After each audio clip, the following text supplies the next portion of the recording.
Hello friends, कैसे हैं आप सब। आज मैं आपको बताऊंगी कहानी छोटी सी। भगवान विष्णु के किए थे 8 भयंकर छल। धर्म ग्रंथों और शास्त्रों में इस बात का उल्लेख मिलता है कि भगवान विष्णु ने अनेकों बार सृष्टि की रक्षा के लिए भिन्न भिन्न अवतार लिए हैं।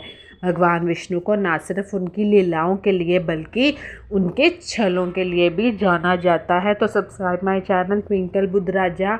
भगवान विष्णु द्वारा किए गए ऐसे 8 छल है जो आज भी धर्म ग्रंथों में अंकित हैं, और इन छलों को करने के पीछे की कथा बहुत ही रहस्यमयी है, रोचक है, आपको बहुत पसंद आएगी। तो जानते हैं उन छलों की कहानी के बारे में। फ्रेंड्स, मेरी कल की भी वीडियो थी, सुबह की वीडियो मैंने डाली है वास्तु टिप्स पे, ज़रूर उसको देखिएगा और प्लीज़ सपोर्ट मी।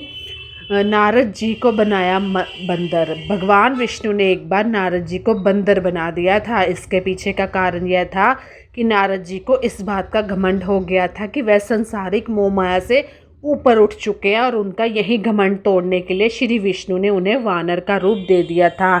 ये स्टोरी मैं कल लेके आऊँगी कि उनको बंदर क्यों बना दिया था। कारण तो मैंने बता दिया, लेकिन पूरी स्टोरी कल मैं बताऊंगी। नारद जी ने भगवान विष्णु से उनके जैसा सुंदर स्वरूप मांगते हुए हरि रूप की इच्छा जताई थी। हरि के 2 अर्थ होते हैं, विष्णु और वानर। श्री हरि नारायण ने छल कर नारद जी को बंदर का मुख दे दिया।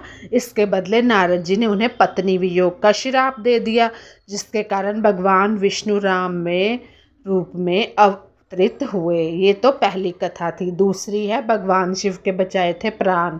एक बार भस्मासुर नाम के एक राक्षस ने भगवान शिव की तपस्या कर उन्हें प्रसन्न कर लिया, और वरदान में यह मांगा कि वे जिसके भी सिर पर हाथ रखे वह भस्म हो जाए। तो भगवान शिव तो ठहरे भोले भाले, उन्होंने भस्मासुर को वरदान दे दिया। भस्मासुर ने भगवान शिव के शीश पर हाथ रख उन्हें ही भस्म करने की कोशिश की। ऐसे ऐसे राक्षस भी होते थे। आपने चालीसे पढ़े होंगे, ग्रंथ पढ़े होंगे, आपको शायद नॉलेज हो ना हो, लेकिन शिव जी वहाँ से विलुप्त हो गए और भगवान विष्णु के पास सहायता के लिए पहुँचे। तब भगवान विष्णु ने सुंदर कन्या का रूप धर भस्मासुर को नृत्य के लिए प्रेरित किया, और नृत्य मुद्रा के नाम पर उसके हाथ उसके ही शीश पर रखवा दिया, जिससे वह खुद ही भस्म हो गया। देवी वृंदा को छला। भगवान शिव का ही अंश जलंधर की पत्नी थी देवी वृंदा। जलंधर के भय से सृष्टि कांप उठी थी। जलंधर को हरा पाना मुश्किल था, क्योंकि देवी वृंदा विष्णु भक्त थी और पवित्रता के साथ साथ शक्ति तत्व में भी उत्तम थी। हर बार जलंधर के वध में उनकी शुद्ध और कठोर विष्णु भक्ति आड़े आ जाती थी, कि वो इतनी भक्ति करते थे विष्णु जी की, बहुत ज़्यादा। जब भगवान विष्णु के पास सभी देवता सहायता के लिए पहुंचे तो उन्होंने जलंधर का वेश धर देवी वृंदा के साथ पत्नी धर्म की पूजा में हिस्सा लिया।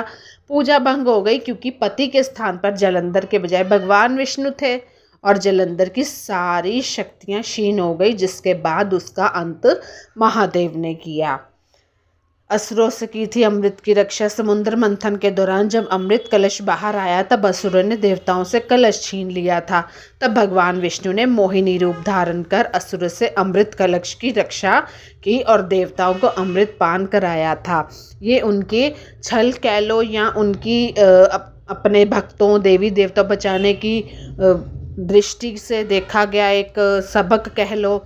शुक्राचार्य को सबक सिखाया। जब वामन अवतार में भगवान विष्णु राजा बलि से 3 पग भूमि मांगने गए थे, तब शुक्राचार्य ने भगवान विष्णु को पहचान लिया था और उनकी मंशा भी भांप ली थी, जिसके बाद उन्होंने राजा बलि को दान देने से रोकने के लिए चाल चली और कमंडल में जा बैठे। ये तो हो गई ना। तो राजा बलि जब जल अर्पित कर दान देने लगे तो कमंडल से जल बाहर नहीं आ पाया। भगवान विष्णु समझ गए कि कमंडल में शुक्राचार्य बैठे हुए हैं और वह जल को बाहर नहीं आने दे रहे। तब श्री हरि विष्णु ने एक तिनके से उनकी एक आंख फोड़ दी थी, जिसके बाद वह कमंडल से बाहर आ गए थे। अब ये क्या होता है कि भगवान को भी एक ऐसा वैसा कुछ उपाय करना पड़ता है, जिससे वो अपने दोस्त को, अपने मित्र को या अपने भक्तों को मुसीबत से निकाल सके।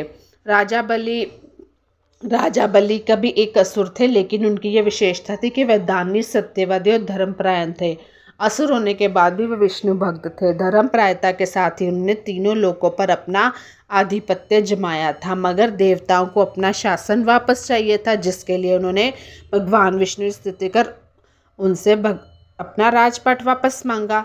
तब भगवान विष्णु ने रामन रूप धरी बलि से 3 पग भूमि मांगी और 3 पगों में पूरा ब्रह्मांड नाम लिया, यानी कि राजा बलि से यानी कि राजपाट छीन लिया था। महादेव से बद्री धाम देखो छीना, ये मैंने पहले भी आपको वीडियो में कथा सुना चुकी हूँ। भगवान विष्णु को तपस्या के लिए एक स्थान की आवश्यकता थी। भगवान विष्णु को बद्रीनाथ याद आया, उनको बहुत पसंद था। जब भगवान विष्णु वहाँ पहुँचे तब भगवान शिव और पार्वती माँ वहाँ मौजूद थे। महादेव और आदिशक्ति को कुटिया से बाहर बुलाने के लिए भगवान विष्णु ने एक बालक का रूप धारण किया, और वो बालक क्या कर रहा था, कुटिया के बाहर रो रहा था, रोने लगा। बच्चे की रोने की आवाज़ सुन के माता पार्वती से रहा नहीं गया, वो बाहर आई और उस बच्चे को अंदर सुलाकर महादेव के साथ नदी के किनारे चली गई।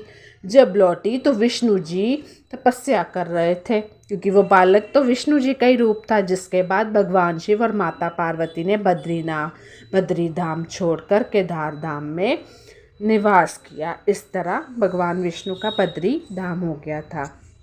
मधु कैटभ से संहार किया था। मधु और कैटभ नाम के 2 दैत्य थे, जिन्होंने ब्रह्मदेव को मारने का षड्यंत्र रचा था। ब्रह्मदेव अपनी रक्षा के लिए भगवान विष्णु के पास पहुँचे। ब्रह्मदेव ने उन्हें सारा वृतांत बताया और दोनों राक्षसों के वध की बात की।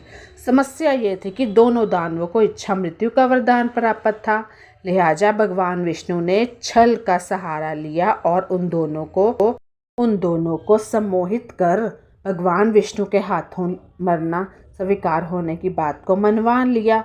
जिसके बाद दोनों दैत्य के तथास्तु बोलते ही भगवान विष्णु ने उनका शीश अपने सुदर्शन चक्र से काट दिया।